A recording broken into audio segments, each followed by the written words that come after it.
संदीपजी, राज ठाकरे यांनी मुख्यमंत्र्यांची भेट घेतल्यापासून वेगवेगळ्या चर्चांना उधाण येत आहे।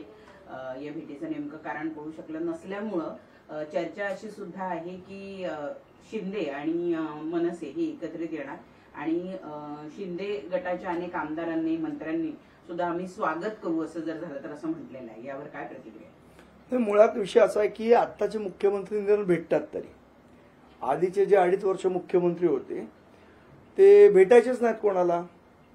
आणि जे काय महाराष्ट्राचे प्रश्न असतील, जनतेचे प्रश्न असतील, आज सन्माननीय राजसाहेब ते घेऊन जातात मुख्यमंत्र्यांकडे।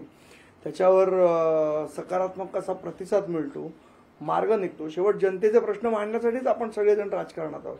त्यामुळे ती गोष्ट करण्यासाठी जर भेट होत असेल तर त्यात काही वावगं नाही। दुसरा प्रश्न राहिला युतीचा। मला असं वाटतं राजकारणात कधी काय होईल हे काय आज सांगता येणार नाही। 2024च्या पोटात काय दडलंय हे कोणाला माहिती, पण याबाबतचा जो काही निर्णय असेल तो सन्माननीय राजसाहेब योग्य वेळ घेतील आणि तो महाराष्ट्राच्या हिताचा असेल, हिंदुत्वाच्या हिताचा असेल आणि मराठी माणसाच्या हिताचा असेल।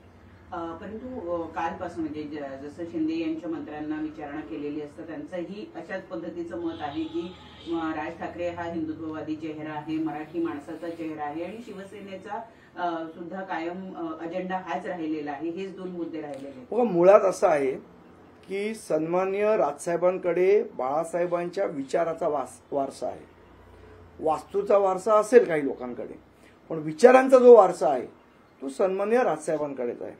आणि बाळासाहेबांचे विचार, त्यांची महाराष्ट्राबद्दलची स्वप्न, त्यांची हिंदुत्वाबद्दलची असलेली कास, मला असं वाटतं ही जर कोणामध्ये असेल तर ती राजसाहेबांमध्ये आहे आणि तिचं या सगळ्या जनतेला अपील होतं। आणि मला असं वाटतं की कुठलंही राजकारण करत असताना मराठी माणसाला किंवा हिंदुत्वाला यश मिळालं पाहिजे, हा प्रत्येकाचं हे धोरण असलं पाहिजे। मध्यंतरी आता राम मंदिराच्या उद्घाटनासाठी किंवा प्रतिष्ठापनेसाठीची सगळी तयारी जवळपास सुरू झालेली आहे। अनेकांना निमंत्रण सुद्धा यायला लागलेली आहे। मनसे अध्यक्ष राज ठाकरे यांना निमंत्रण गेलं असल्याच्या मध्यंतरी बातम्या आलेल्या होत्या, परंतु स्वतः मनसे अध्यक्षांनी त्या डिनाय केल्या। आत्ताची परिस्थिती काय आहे आणि साधारण मनसे, कारण मध्यंतरी तुम्ही सगळेजण जाणार होतात, येत्या भविष्यात काय कशा पद्धतीने नियोजन करणार?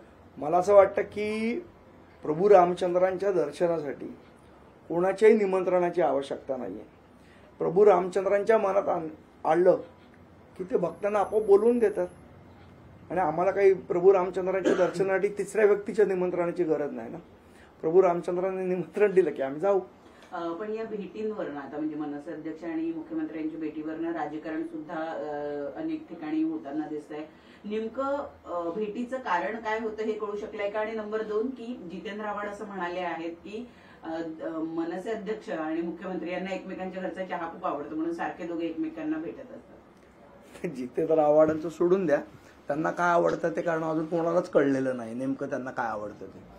पण मला असं वाटतं की जर महाराष्ट्राच्या प्रश्नांसाठी महाराष्ट्रातले 2 मोठे नेते एकमेकांना भेटत असतील तर त्यात वावगं काहीच नाही।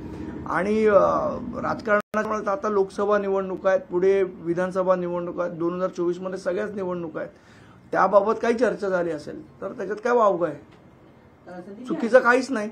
आणि जर त्यातनं हिंदुत्वाच्या दृष्टीने, मराठी माणसाच्या दृष्टीने काही चांगलं घडणार असेल तर निश्चितपणे मला असं वाटतं महाराष्ट्राची जनता त्याचं स्वागत करेल। अर्थात त्या संदर्भातला सर्व अंतिम निर्णय सन्माननीय राजसाहेब घेतीलच। संजय शिरसाट म्हणतात की फेब्रुवारीमध्ये एकनाथ शिंदे आणि राज ठाकरे एकत्र येत आहेत। नाही, मला कल्पना नाही याची, पण मी तुम्हाला जसं सांगितलं की 2024च्या पोटात काय दडलंय हे मला असं वाटतं 2024च सांगू शकेल।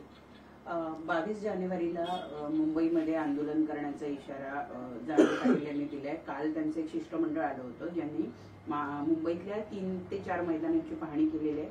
आझाद मैदान, त्यातलं एक शिवाजी पार्क हे सुद्धा मैदान आहे आणि तिसरं बीकेसीचं मैदान। ज्या पद्धतीनं नियोजन केलं जात आहे, एवढ्या मोठ्या संख्येनं लोक येणार असं सांगितलं जात आहे, आपली काय प्रतिक्रिया आहे? शिवाजी पार्क किंवा मुंबईतली ही जी मैदानं आहेत यांची चाचपणी करण्यात आलेली आहे, तुम्हाला काय वाटतं? मला असं वाटतं सरकार सर्व बाजूचा विचार करेल। शेवट आंदोलन करणं लोकशाहीमध्ये अधिकार आहे प्रत्येकाचा आणि त्या दृष्टीने लोकांना अडचण होणार नाही, त्यांनाही आंदोलनाला जागा मिळाली पाहिजे, या सर्व दृष्टीने सरकार विचार करून योग्य तो निर्णय योग्य वेळी घेईल। पुण्यातील मनसेची लोकसभेची उमेदवारी कोणाला मिळणार अशी एक चर्चा आहे. वसंत मोरे इच्छुक आहेत असं कळतंय, मात्र आता साईनाथ बाबर यांनी सुद्धा पक्ष नेतृत्वाकडे गळ घातल्याचं कळतं. या दोन जिगरी मित्रांमध्ये तिकिटावरून कुठेतरी रंगत होते. तुम्हाला काय वाटतं मनसेचे नेते म्हणून? नाही, मला वाटतं आमच्याकडे निर्णय हा सन्माननीय राजसाहेबच घेतात. इच्छा सगळ्यांनी व्यक्त केली पाहिजे. उद्या मला सांगितलं लढवायला तर मीही लढवीन, पण विषय असा आहे की ह्याचा सर्व निर्णय हा सन्माननीय राजसाहेब घेतात आणि ते सांगतील त्याप्रमाणे आम्ही महाराष्ट्र सैनिक त्यांच्या आदेशाचं पालन करतो. तुम्ही आताच म्हणालात की तुम्हाला सांगितलं तर तुम्ही सुद्धा लढवाल. जे जो राजसाहेब आदेश देतील त्याप्रमाणे काम करणारे आम्ही महाराष्ट्र सैनिक आहोत. उद्या त्यांनी ग्रामपंचायतीची लढवायला सांगितले तरी आम्ही लढवू आणि लोकसभेची लढवायला सांगितली तरी आम्ही लढवू.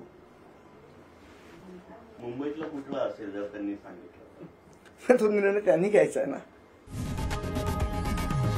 लोकशाही मराठी ऐका, पहा, जागरूक रहा.